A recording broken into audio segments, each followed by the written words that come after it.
പാർട്ടിക്ക് വേണ്ടി ജോലി ചെയ്യാത്തവർ വിരമിക്കണമെന്ന് കോൺഗ്രസ് അധ്യക്ഷൻ മല്ലികാർജ്ജുൻ ഖാർഗെ. രാഷ്ട്രീയ പ്രമേയത്തിന്മേലുള്ള ചർച്ചയിലാണ് വിമർശനം. ആത്മാർത്ഥതയോടെ ജനത്തെ സേവിക്കണമെന്ന് പ്രതിനിധികളോട് KC വേണുഗോപാൽ പറഞ്ഞു. തൃശൂരിലൊഴികെ എല്ലാ ജില്ലകളിലെയും DCC അധ്യക്ഷന്മാരെ മാറ്റാനാണ് തീരുമാനം.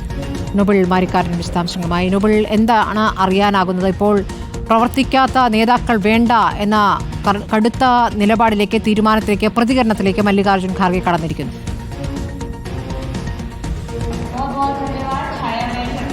സ്മൃതി, കോൺഗ്രസിന്റെ അഖിലേന്ത്യാ സംസ്ഥാനം അഹമ്മദാബാദിൽ പുരോഗമിച്ചുകൊണ്ടിരിക്കുകയാണ്. ഇപ്പോഴും വേദിയിൽ നേതാക്കൾ സംസാരിക്കുകയൊക്കെ ചെയ്യുന്നുണ്ട്.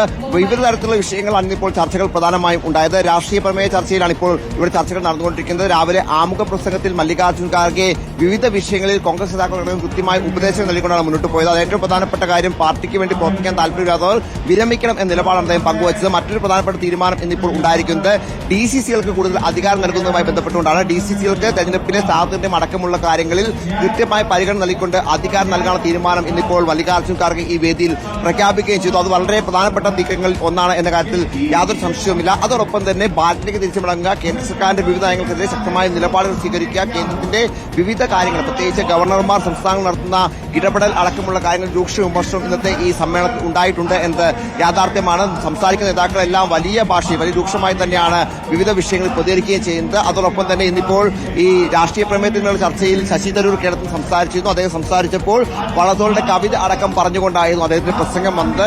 അത്തരത്തിൽ പ്രസംഗങ്ങൾ എന്നാണെങ്കിൽ ഇപ്പോഴും തുടർന്നുകൊണ്ടിരിക്കുന്നു വിവിധ നേതാക്കളുടെ ഭാഗത്ത്. ഇനിയും കേരളത്തിൽ നിന്ന് പ്രതിപക്ഷ VD സതീശൻ അടക്കമുള്ളവർ സംസാരിക്കും എന്നാണ് നമ്മൾ പ്രതീക്ഷിക്കുകയും ചെയ്യുന്നത്. എന്താണെങ്കിലും നിലവിൽ ഈ സമ്മേളനം തുടർന്നുകൊണ്ടിരിക്കുകയാണ്. അതോടൊപ്പം തന്നെ DCC അധ്യക്ഷന്മാർ, കേരളത്തെ സംബന്ധിച്ചിടത്തോളം കേരളത്തിലെ DCC അധ്യക്ഷന്മാർ മൊത്തത്തിൽ, അതായത് തൃശൂർ ഒഴികെയുള്ള ബാക്കി 13 അധ്യക്ഷന്മാരും മാറും എന്ന വിവരമാണ് ഇക്കാര്യത്തിൽ പുറത്തേക്ക് വരുന്നത്. കാരണം പ്രധാനമായും DC അധ്യക്ഷന്മാരുടെ കാലാവധി ഏറെക്കുറെ 3 വർഷം പിന്നിട്ടിരിക്കുകയാണ്. എല്ലാവരും 3.5 വർഷത്തോളമായി പലരും DC അധ്യക്ഷമായി തുടരുന്നു. അത് മാത്രമല്ല, നിലവിലത്തെ ഈ പുതിയ മാനദണ്ഡ പ്രകാരം DC അധ്യക്ഷന്മാർക്ക് തെരഞ്ഞെടുപ്പ് മത്സരിക്കുന്നതിന് വിലക്കുണ്ട്. ആ പശ്ചാത്തലം കൂടി പരിഗണിച്ചുകൊണ്ടാണ് നിലവിൽ കേരളത്തിലെ DCC അധ്യക്ഷന്മാർ.